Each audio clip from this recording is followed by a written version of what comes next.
Kasem on American Top 40, and it's time now for the story of how the number 2 song in America came to be written.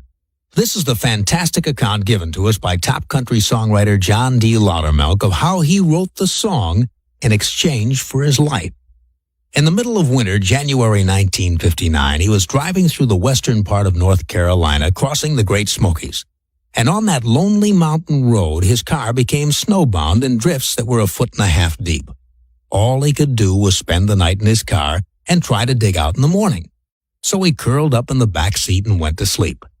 The next thing he knew, he was being dragged out of his car by 4 big Indians, Cherokees. For 3 days, they held him captive.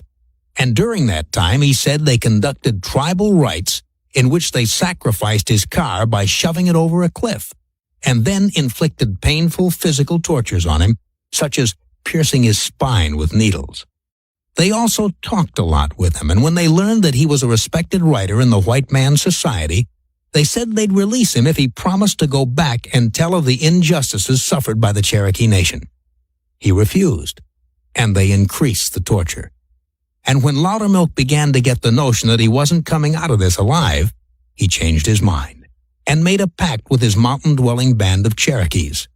He promised to tell their story if they'd let him go. They did, and he kept his word. By the following year, 1960, he had written this song and released a single on it. 11 years and 50 recorded versions later, the song hit number 1 last week. This week it's number 2. Mark Lindsay sings it with the Raiders. Here's Indian Reservation.